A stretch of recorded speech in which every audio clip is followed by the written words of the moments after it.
नमस्कार दोस्तों। आज का विषय है दुख। आज हम कृष्णमूर्ति द्वारा यह जानेंगे कि दुख क्या है तथा दुख का हम सभी के जीवन से कैसे अंत हो सकता है, क्योंकि यह दुख ही है जिसके कारण हमारे जीवन में प्रेम नहीं है। तो शुरू करते हैं। कृष्णमूर्ति। मैं आज दुख का अंत करने पर चर्चा करना चाहूँगा, क्योंकि भय, दुख और जिसे हम प्रेम कहते हैं वह हमेशा साथ साथ रहते हैं। जब तक हम भय को नहीं समझ लेते तब तक दुख को नहीं समझ पाएंगे, और ना ही प्रेम की उस अवस्था को जिसमें ना तो कोई विरोध रहता है और ना टकराव। दुख का हमेशा हमेशा के लिए खात्मा कर देना सबसे कठिन काम है, क्योंकि वह तो हमारे साथ सदा बना रहता है किसी न किसी रूप में। इसलिए मैं इस विषय में, इस समस्या में कुछ अधिक गहराई तक जाना चाहूँगा, किंतु मेरे शब्दों का तब तक कोई विशेष अर्थ नहीं होगा जब तक कि हम में से हर एक व्यक्ति अपने ही भीतर इस समस्या का अध्ययन साथ साथ करता नहीं चलेगा, बिना सहमत या असहमत हुए, बल्कि तथ्य का केवल अवलोकन करते हुए। यदि हम ऐसा कर पाएँ यथार्थता, ना कि केवल सिद्धांतता, तब शायद हम दुख के व्यापक अर्थ और महत्व को समझ पाएंगे और इस तरह दुख का अंत कर पाएंगे। शताब्दियों से प्रेम और दुख हमेशा एक दूसरे का हाथ थामे साथ रहते आए हैं। कभी एक की प्रबलता रही है और कभी दूसरे की। जिस अवस्था को हम प्रेम कहते हैं वह जल्दी ही बीत जाती है और हम फिर से अपनी ईर्ष्या, अपने मिथ्याभिमानों, अपने भयों और अपने दुखों के चक्रव्यूह में फंस जाते हैं।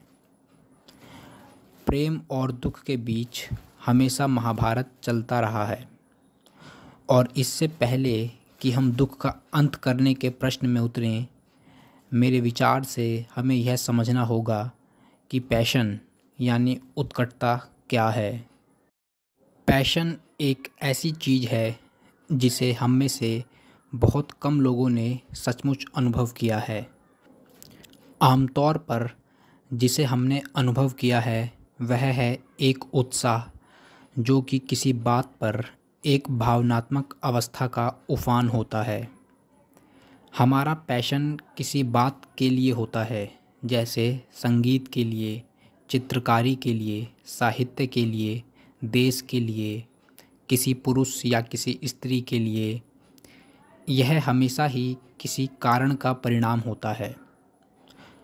जब आप किसी के प्रति प्रेमासक्त होते हैं तो आप भावुकता की एक प्रबल अवस्था में होते हैं, जो कि उस कारण विशेष का ही परिणाम होती है। किंतु मैं जिस उत्कटता के बारे में बात कर रहा हूँ उसका कोई कारण नहीं होता।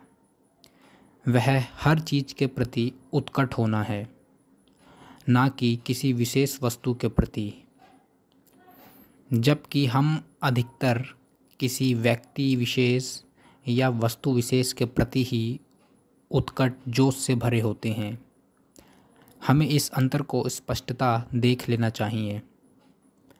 बिना किसी कारण वाले जोश की अवस्था में किसी भी तरह की आसक्ति से मुक्त रहने वाली सघनता रहती है, किंतु जब इसका कोई कारण होता है तब मोह व आसक्ति आ जाती है, और मोह आसक्ति का आगमन ही दुख का आरंभ है।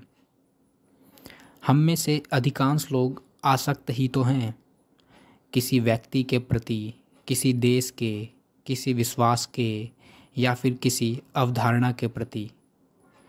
और जब हमारी आसक्ति की चीज़ हमसे छीन ली जाती है या अपना महत्व खो देती है तो हम खुद को खाली खाली और आधा अधूरा महसूस करते हैं। फिर इस खालीपन को हम किसी और चीज़ से भरना चाहते हैं, जो कि पुनः हमारी पैशन की वस्तु बन जाती है। कृपया आप अपने मन मस्तिष्क का अध्ययन करते चलिए। मैं तो केवल एक दर्पण हूँ जिसमें आप स्वयं को देख रहे हैं। यदि आप देखना नहीं चाहते हों तो कोई बात ही नहीं है, किंतु यदि आप देखना चाहते हैं तो फिर आप अपने आप को साफ साफ देखिए, बिना किसी रियायत के देखिए, सघनता से देखिए, इस आशा से नहीं कि आपके दुखों का, आपकी व्यग्रताओं का या आपके अपराध बोध का निराकरण हो जाएगा, बल्कि इस अजब पैशन को समझने के लिए देखिए जो कि हमें हमेशा ही दुख की तरफ ले जाता है। पैशन का यदि कोई कारण होता है तो वासना बन जाती है। यह पैशन जब किसी चीज़ के लिए होती है, किसी व्यक्ति के लिए, किसी अवधारणा के लिए, किसी प्रकार की उपलब्धि के लिए, तब इस पैशन के चलते विरोध, विवाद, टकराव, संघर्ष और प्रयास आ धमकते हैं। आप किसी अवस्था विशेष को पाने के लिए या उसे यथावत बनाए रखने के लिए या उसके खो जाने की स्थिति में उसे पुनः प्राप्त करने के लिए जूझते रहते हैं। किंतु जिस पैशन की, जिस उत्कटता की बात मैं कर रहा हूँ, उसमें कोई विरोध, विवाद और टकराव उठते ही नहीं हैं। वह किसी कारण विशेष से जुड़ी नहीं होती है और इसलिए वह किसी चीज़ का परिणाम भी नहीं होती। ध्यान से सुनिए और केवल सुनिए। गहनता की इस अवस्था को, इस पैशन को, अकारणीय को प्राप्त करने का प्रयास मत कीजिए। यदि आप पूरे अवधान, पूरी तवज्जो के साथ सुन रहे हैं, उस सहजता के साथ सुन रहे हैं जो तब आती है जब वह अवधान होता है जो किसी अनुशासन के अंतर्गत थोपा गया नहीं होता, बल्कि जो समझने के लिए उठी सीधी सच्ची अतः प्रेरणा से उत्पन्न हुई होती है, और तब मुझे लगता है कि हम स्वयं के लिए यह खोज निकालेंगे कि यह पैशन क्या है। अधिकतर लोगों में पैशन बहुत कम होती है। हम वासना से भरे हो सकते हैं, किसी चीज़ को पाने की कामना से भरे हो सकते हैं, किसी चीज़ से पलायन करने की भावना से भरे हो सकते हैं, और यह सब हमें अवश्य ही एक प्रकार की प्रबलता प्रदान करती है। किंतु जब तक हम जाग नहीं जाते और बिना कारण वाली पैशन की इस लौ से रिश्ता नहीं बनाते, तब तक हम उसे नहीं समझ सकते जिसे हम दुख कहते हैं। किसी चीज़ को समझने के लिए आप में पैशन का, उत्कटता का होना अनिवार्य है, पूरे अवधान की प्रबलता का होना अनिवार्य है। जहाँ कहीं भी उत्कटता किसी चीज़ के लिए होती है जो कि विरोध, विवाद और टकराव पैदा करने वाली होती है, वहाँ विशुद्ध उत्कटता की यह लौ नहीं हो सकती। किंतु दुख का अंत करने के लिए, दुख को पूरी तरह मिटा देने के लिए उत्कटता की इस विशुद्ध लौ का होना अनिवार्य है। हम जानते हैं कि दुख तो एक परिणति होती है, किसी कारण का परिणाम होती है। मैं किसी को प्रेम करता हूँ किंतु वह मुझे नहीं करता या नहीं करती, यह एक प्रकार का दुख ही तो है।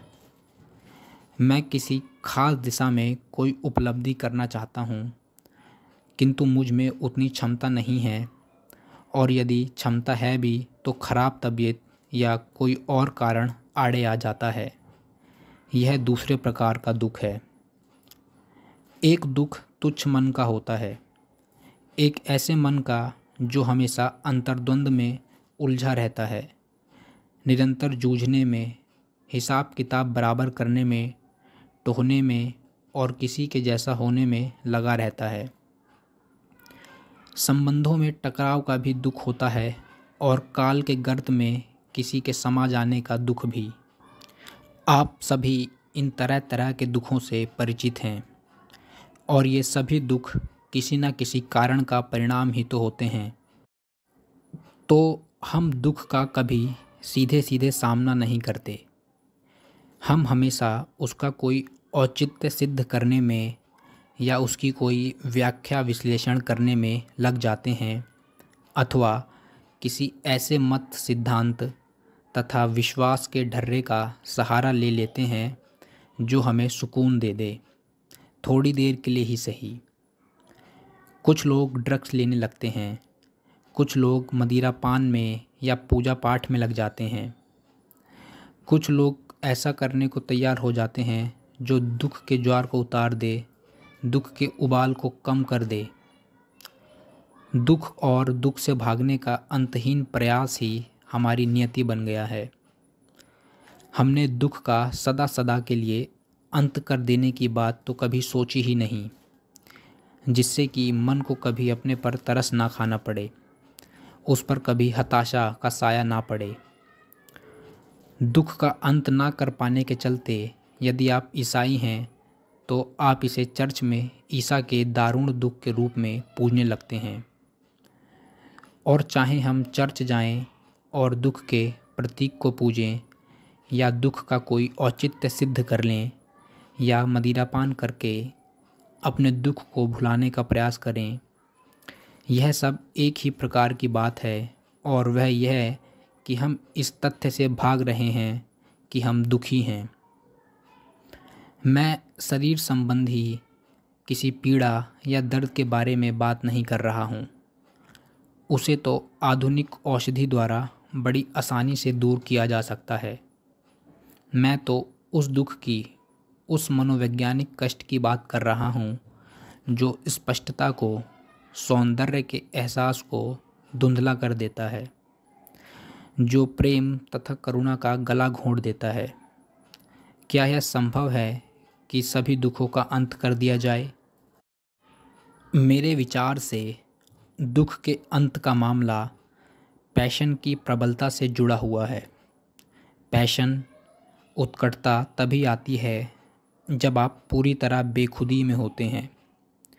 किसी दिल का जज्बे से लबालब होना तब तक मुमकिन नहीं होता जब तक कि उसमें विचार पूरी तरह तिरोहित नहीं हो जाता।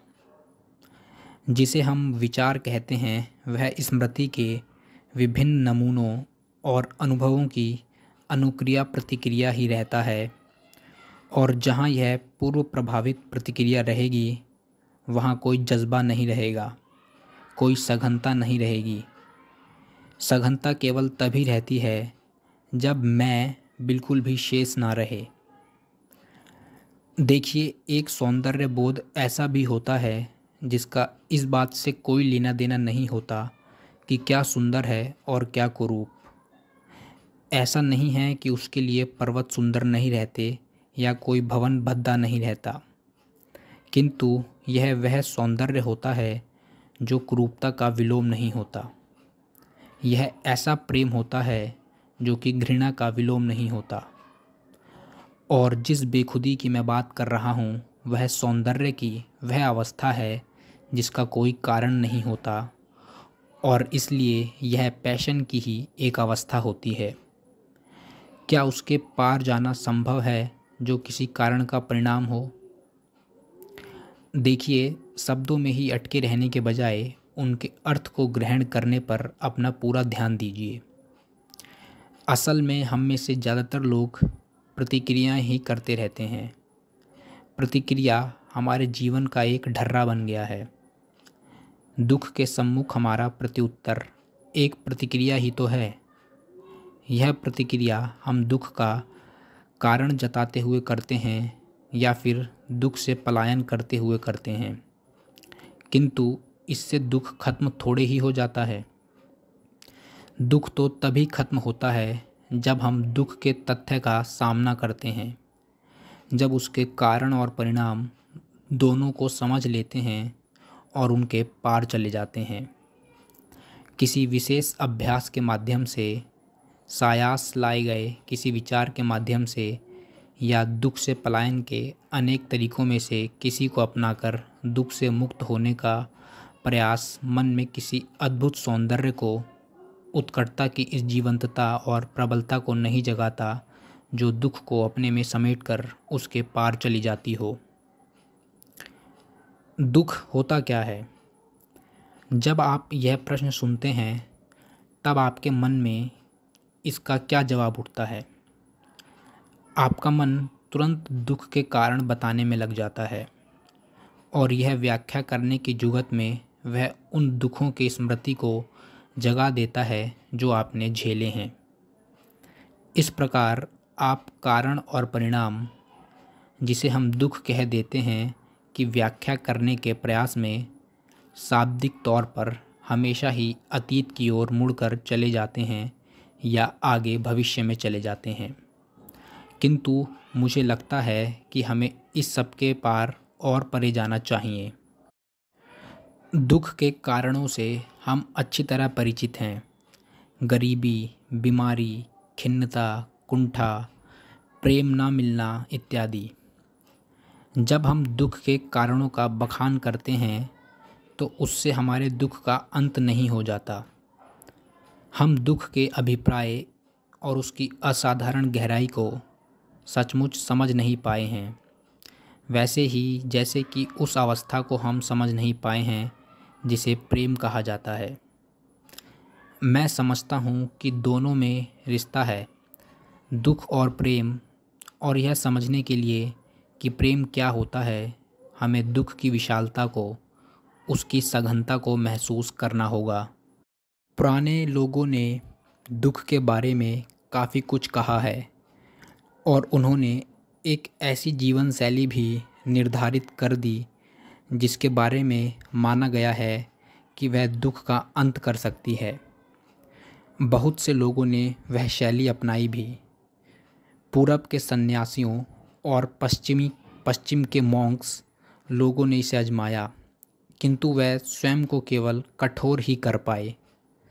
उनके मन, मस्तिष्क और हृदय बस एक खोल में बंद हो गए।